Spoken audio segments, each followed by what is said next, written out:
Okay, well, welcome everyone to God and the Bard 2.0. Yet again, Tom's brainchild. And I get an awful lot of encouragement to do this. So here we are again for round two.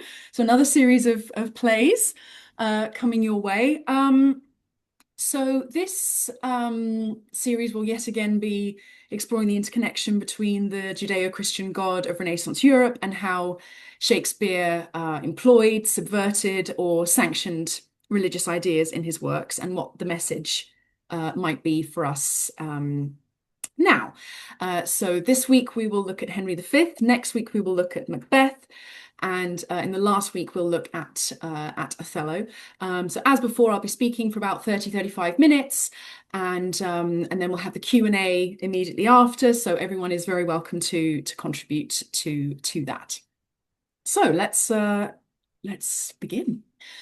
Okie dokie. So picture the scene, ladies and gentlemen. A powerful leader claiming supreme authority decides to embark upon a war in a foreign country in order to shore up his own power, expand his country's influence, and distract from domestic tensions that threaten to boil over as he seeks to legitimize his tenuous hold on power that was gained through a certain amount of skullduggery and underhandedness.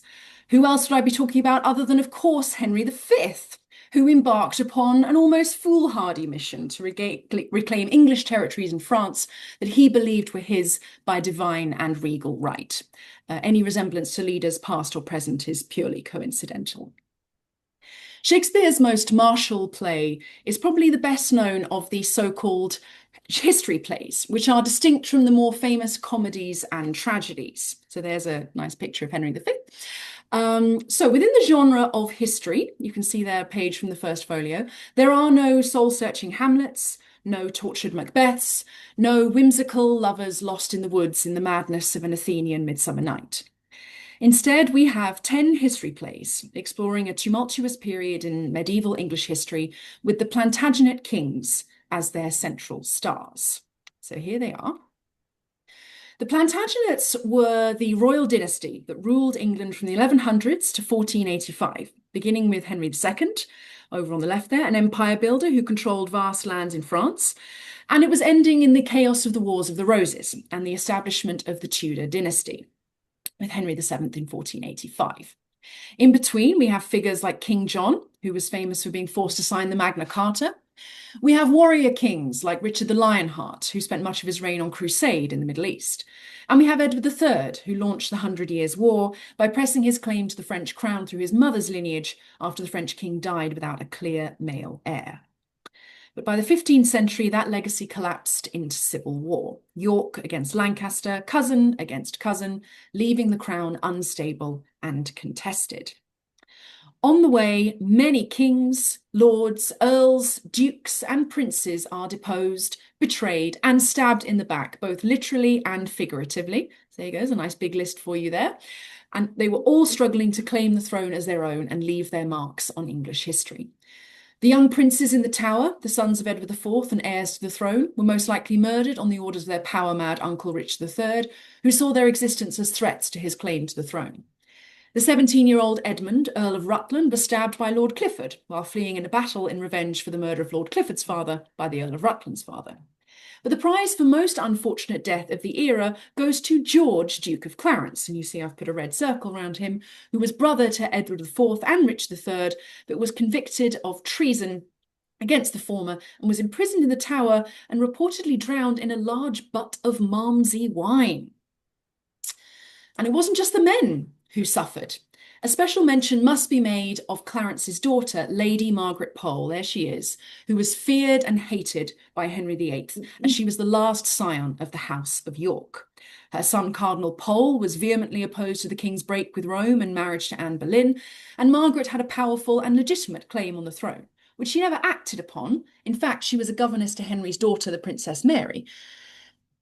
But in Henry VIII's increasingly paranoid mind, there was a danger, however small, that she might become a figurehead around which rebellion could grow. The 67-year-old was arrested and hastily executed in the Tower, but it was a botched and bloody affair, with an inexperienced executioner trying and failing to decapitate her. It took 11 strokes of the axe to finish the last of the Plantagenets. At this point, the throne must have seemed a prize that simply wasn't worth the having. As a narrative device, the machinations of the Plantagenets have proved immensely fertile ground for modern screenwriters and directors. Anyone who has ever watched Succession, House of Cards, The West Wing, or The Sopranos will recognise such manoeuvring as sadly timeless. And that's before we've even started on things like Game of Thrones, where the Plantagenets were the source from which George R. R. Martin derived much of his material. But occasionally there are bright lights to be found within dark narratives, and it is out of this long and bloody history of conflict, both holy and dynastic, that Henry V briefly emerges as a rare figure of unity and purpose. In Shakespeare's play, we see a king who is not deposed, but one who is almost universally admired. Harfleur and Agincourt have almost totemic status within English military history, as brave campaigns fought with almost suicidal odds by a pious, dutiful king, cementing his legacy and his country's. We see that king cement his successes in battle with effective negotiations for everything he wants, and he ends up with expanded territories, increased revenues, and bags himself the King of France's daughter, Catherine of Valois, as a wife. It is through Catherine that the Tudors rested their claim to the throne, as Catherine's post-marital affair and later marriage with Owen Tudor produced several children, including Edmund, the future Henry VII's father. But even while Tudor audiences would have enjoyed this hagiographical portrayal of their country's history, remember it all happened only around 180 years before Shakespeare was writing, it must be made clear that our playwright has written plays that are more based on history, rather than faithful renderings of what actually happened. There is a certain amount of romanticising the past, but this is understandable when we remember that because Elizabeth I was monarch, and as the last of the Tudors and the granddaughter of the founder of that line, Henry VII, Shakespeare had to tread carefully when depicting his monarch's family tree.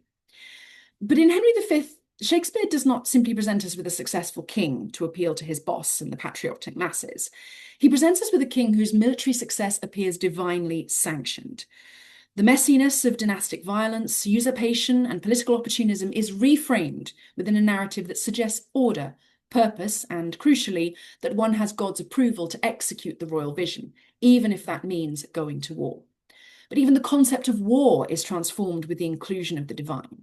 It is no longer merely a contest of arms or ambition, as was so often the case in the medieval era, but something elevated, justified, sanctified.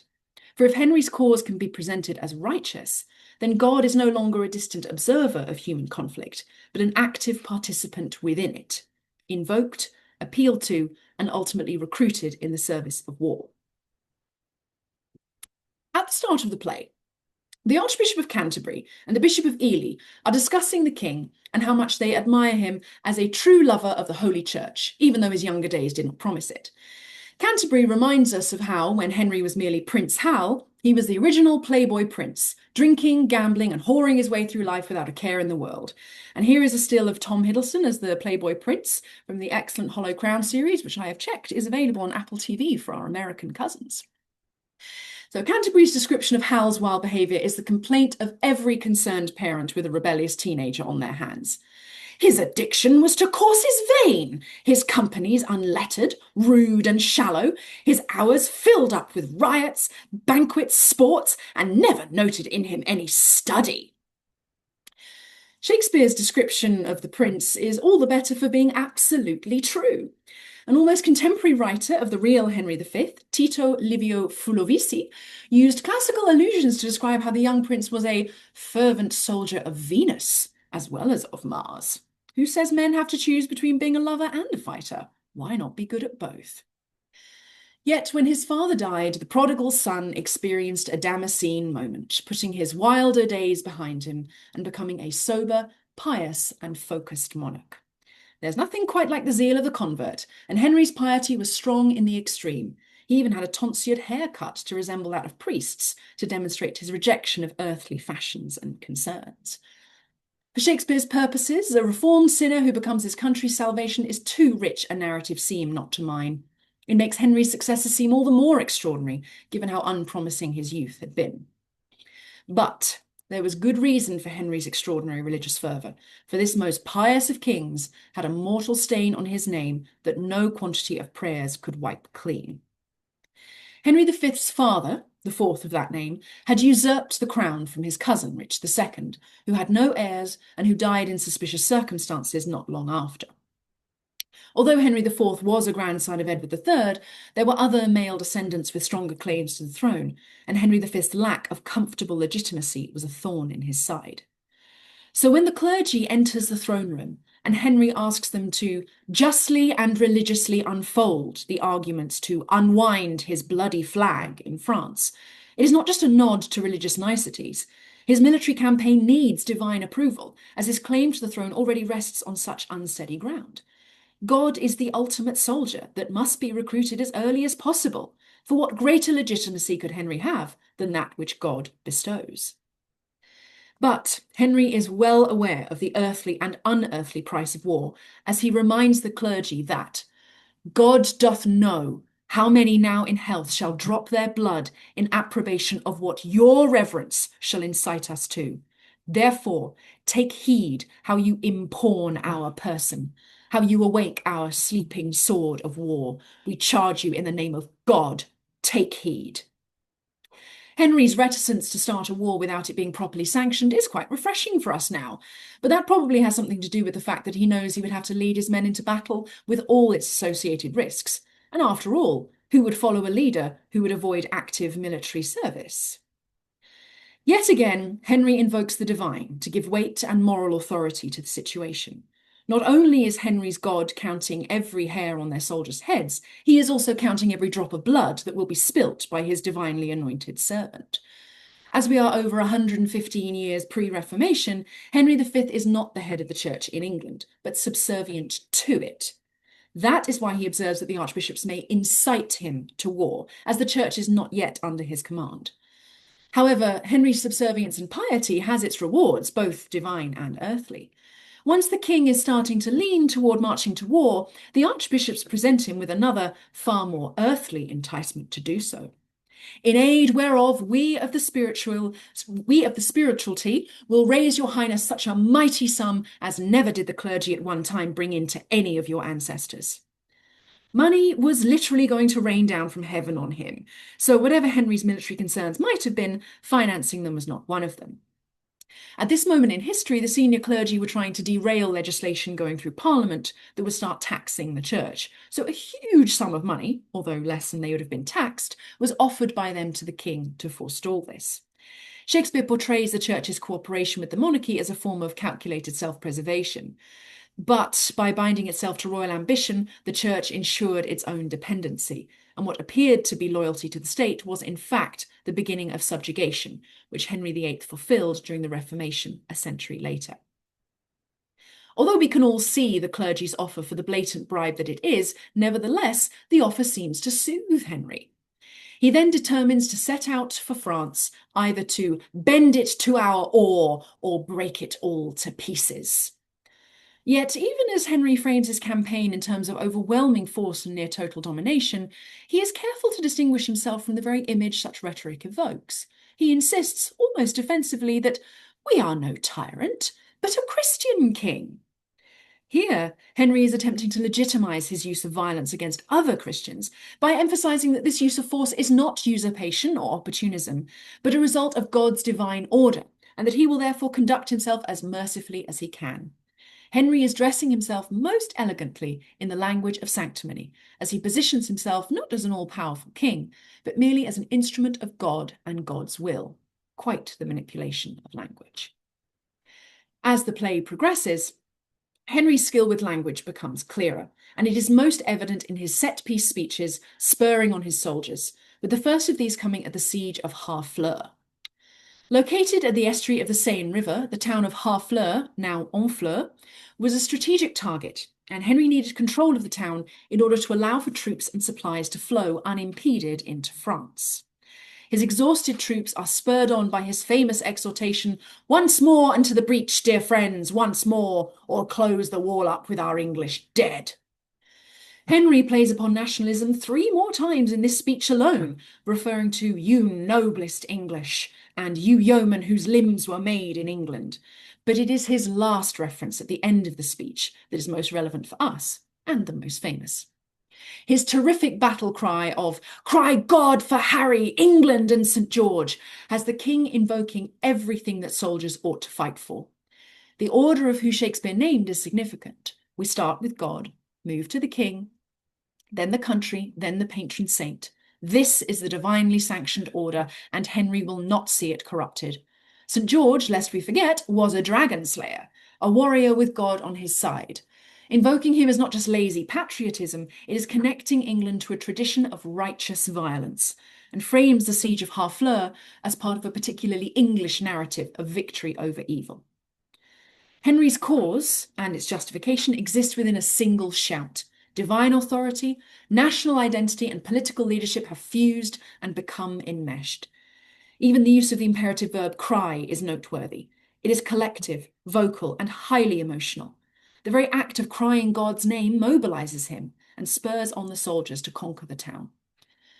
However, Henry still tells us and himself that he is a man of restraint, a Christian king. But when he summons the governor of Harfleur to hear whether the town will surrender, Henry threatens the most horrific behaviour if they do not. "Therefore, you men of Harfleur, take pity of your town and of your people, whiles yet my soldiers are in my command. If not, why, in a moment, look to see the blind and bloody soldier, with foul hand, defile the locks of your shrill shrieking daughters, your fathers taken by the silver beards, and their most reverend heads dashed to the walls, your naked infants spitted upon pikes, whilst the mad mothers with their howls confused do break the clouds, as did the wives of Jewry at Herod's bloody hunting slaughtermen. What say you? Will you yield?" Rape, murder, and mutilation of civilians are not war crimes that only occurred in 20th and 21st century conflicts. Henry's framing of this horrific violence absolves him of the responsibility of what will be unleashed. He does not threaten by saying, "If you do not surrender, I will do this." It is more, "If you do not surrender, then you will cause this." He recognizes that when the bloodlust is in full flow, he may not be able to control his own men. He threatens atrocity, but denies agency for it. This way, Henry gets to maintain his sanctity, and his conscience is not troubled by the thought of the slaughter and defilement of innocents, because it wouldn't be his fault. His subsequent threats to murder the elderly, rape the women, and send the populace of the town mad with grief is rhetorically overwhelming, and sits extremely uncomfortably alongside his previous regard for holiness. So much for "blessed are the peacemakers." Talking of biblical references, his mention of Herod is particularly apposite. This is a reference to the massacre of the Holy Innocents from Matthew 2, where the paranoid, tyrannical leader of Judea orders the execution of all boy children under the age of 2 in the Bethlehem area. The slaughter of children is the ultimate symbol of innocent bloodshed, sure to evoke pity in any listener from any age. We are just as horrified by it now as Shakespeare's audiences were, and as the mad mothers of Jewry were 2,000 years ago. In his speech, Henry argues not that his soldiers will act like Herod's slaughtermen, but that Harfleur's townspeople will weep like the bereaved mothers, which is what they are about to become. Here, Henry skillfully weaponizes Christian mythology to become a tool of psychological intimidation, as well as a poorly concealed cloak for untrammeled violence. Yet Henry is not always so confident in the righteousness of his cause. The night before the famous Battle of Agincourt, there is a moment of genuine crisis. It is at this narrative point that Shakespeare so deftly strips Henry of everything that has sustained his campaign thus far and exposes its fragility. Remember, by this point, the English had been marching for weeks in autumnal northern French weather, exhausted and heavily outnumbered, and Henry knows this. Historians estimate that the English force was somewhere between 6,000 and 9,000 strong, whereas the French were anywhere from 12,000 to 30,000 strong, and of course the latter were well rested, well fed, and on home soil. Morale is at a tipping point, so to learn the truth of his troops' mood, Henry borrows a heavy cloak and moves among his men incognito. He comes upon a small group of men and presents himself as an ordinary soldier, encouraging them to take heart because the battle is a just one. Henry says, "Methinks I could not die anywhere so contented as in the king's company, his cause being just and his quarrel honourable." But Williams, another soldier, dryly replies, "That's more than we know." Before Henry has a chance to retort, another soldier, Bates, offers a startling observation about the nature of responsibility that Henry has largely evaded thus far. Bates observes that "we are the king's subjects. If his cause be wrong, Our obedience to the king wipes the crime of it out of us. In the medieval world of the play, the subject's duty is obedience, not moral judgment. Responsibility flows upwards to the sovereign, who in turn answers ultimately to God. Bates's argument reveals how deeply ingrained the doctrine of divinely ordered hierarchy was within medieval and early modern thought. Ordinary soldiers were not expected to interrogate the justice of the war, merely to fight it faithfully. But Shakespeare also exposes the moral danger within this logic.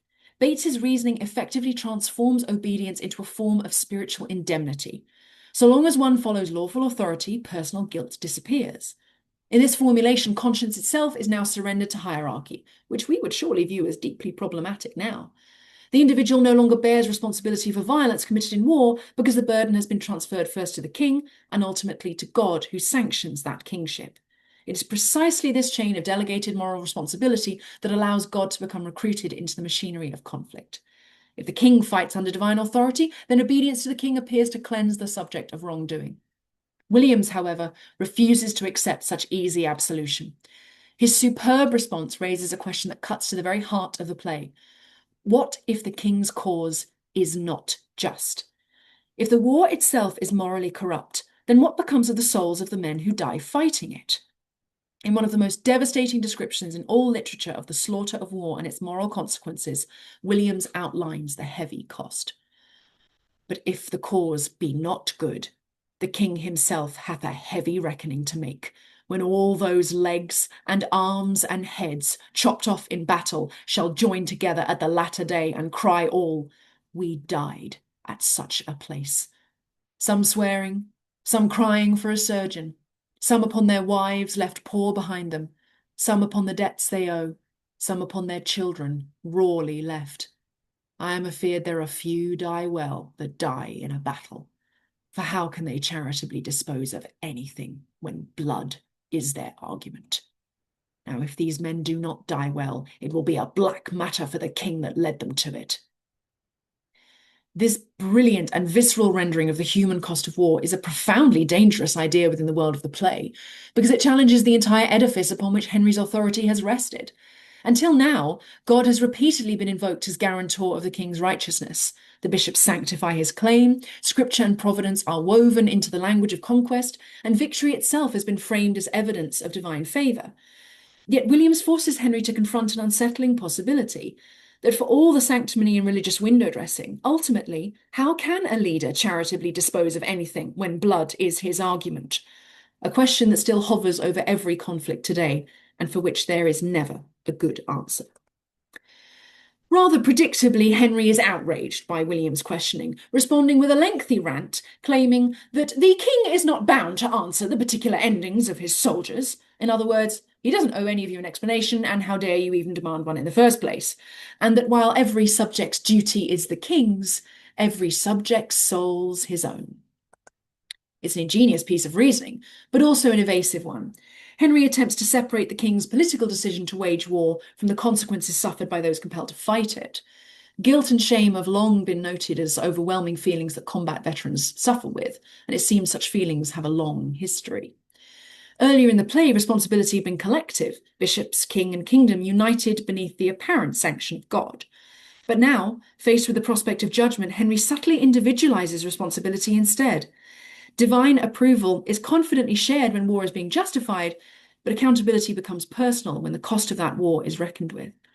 The king who has so successfully recruited God into the service of war now finds himself haunted by the possibility that that same God will hand down judgment against him. In an attempt to forestall this, Henry has a private moment of doubt once the soldiers have dispersed, where he is left alone in the darkness to reckon with his conscience and his God. He begs to be left alone for a few moments, and he falls to his knees and makes an earnest prayer. O God of battles, steel my soldiers' hearts. Possess them not with fear. Take from them now the sense of reckoning, if the opposed numbers pluck their hearts from them.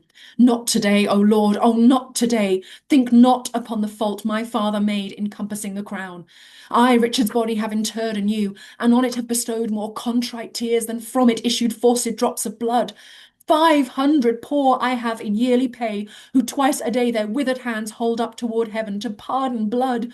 and I have built 2 chantries where the sad and solemn priests sing still for Richard's soul. More will I do, though all that I can do is nothing worth, since that my penitence comes after all, imploring pardon. The prayer begins with martial confidence as Henry appeals to God not as a distant spiritual presence, but as an active participant in warfare itself, a divine force capable of steeling men for combat and stripping them of fear. As a deeply pious individual, Henry would have been well aware of the successes of Old Testament figures when God chose a favourite, and of that individual then winning a great victory over an enemy. Henry would have recalled the figure of David, who behaved himself wisely in all his expeditions, and the Lord was with him. The prophet Samuel was careful to note that all Israel and Judah loved David, since he was their leader on campaign. We also are reminded of 1 Chronicles, where the Israelites cried out to God in battle, and he answered their prayers because they trusted in him. Henry needs that God to come to his aid, not the New Testament God of mercy, forgiveness, and peace. But then the speech takes a dramatic tonal shift. Suddenly the focus is not on the battle, but the thorn that has lodged in Henry's side for so long, the question of his legitimacy. When he begs God to think not upon the fault my father made in compassing the crown, his confidence collapses into desperation.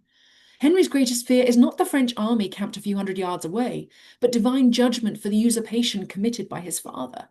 The word compassing is especially revealing, suggesting plotting, scheming, and political manipulation rather than lawful succession. Beneath the image of the heroic Christian king lies the unresolved stain of illegitimacy that has haunted Henry throughout. Henry then hastily lists the acts of penance he has performed to try to wipe away this stain, and it reads almost like a confession.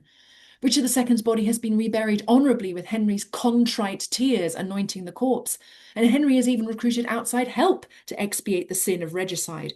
He has sponsored the building of chapels, no small undertaking, priests who have been singing masses, and the poor praying twice daily for Richard's soul, even 15 years after his untimely death. Yet all of this may not be enough, as God may yet choose to exact vengeance for this ancestral sin, and this battle would be the perfect opportunity to punish Henry.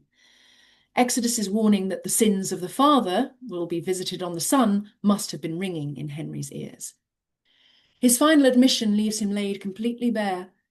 Though all that I can do is nothing worth, since that my penitence comes after all. Henry recognises that his repentance is compromised because contrition after victory can never be entirely disentangled from self-interest. In effect, Henry fears that he has not truly escaped the moral consequences of usurpation at all, because he is still king. While he has wished all along to recruit God in his campaign, there's no guarantee that God wanted to be enlisted at all, and he may yet refuse Henry's call altogether. Yet, as we all know, Henry is victorious, almost miraculously so. His doubts from the previous night must be swept under the rug, and he must present a united vision, steeped in patriotism, unity, and strength. His famous St. Crispin's Day battle speech is often viewed as the spur the English needed to win the day, and it is still a magnificent thing to hear. And Crispin Crispian shall ne'er go by, from this day to the ending of the world, but we in it shall be remembered. We few, we happy few, we band of brothers. For he today that sheds his blood with me shall be my brother, be he ne'er so vile, this day shall gentle his condition. And gentlemen in England now abed shall think themselves accursed they were not here, and hold their manhoods cheap, whiles any speaks that fought with us upon St. Crispin's Day. What is striking about this speech, aside from its obviously rousing nature, is its conspicuous lack of divinity, and instead it is focused on projecting an image that is as much for the speaker's benefit as the listener's. Henry's private heartache the night before must be replaced by absolute confidence in an act of almost mythical self-creation. Henry paints himself and his comrades as eternal heroes whose fame will last until Judgment Day, and their glory will be all the greater, according to him, because there are so few of them to share it. Another excellent way to make the outnumbered English feel special, despite the hideous odds. Yet Shakespeare's presentation of Henry's mythical struggle is complicated by one act that sits uneasily beside the image of the merciful Christian king: the execution of the French prisoners towards the end of Agincourt. This was a real historical moment that Shakespeare presented in his play, and this scene is often cut in performance, as it shows such a nasty and vicious side to the king, which jars with the hagiographical image of him as England's saviour, a sort of King Arthur 2.0. In the aftermath of the battle, Henry orders that many of the captured French soldiers be killed, fearing that they may pose a renewed threat if another French attack materialised. But even allowing for the pressures and uncertainties of the battlefield, the decision remains deeply troubling. These men were no longer combatants. They were defeated, disarmed prisoners who had surrendered and were offering ransom. The medieval code of chivalry placed enormous value on ransom and the taking of noble captives, and the killing of prisoners represents a profound rupture with that tradition. In his excellent book, 1415, Henry V's Year of Glory, which recounts every single day of that year and the events that led up to the 25th of October, the date of Agincourt, Ian Mortimer is particularly critical of this episode, stating that although we may thus understand his decision and why he made it, there can be no getting away from the fact that it was made in haste and was to his everlasting shame, and that by all the standards of the time, the killing was an ungodly act and no way to win the love or respect of the people whom he sought to rule as king. Mortimer sees the massacre as especially significant as it exposes the contradiction at the heart of Henry's kingship.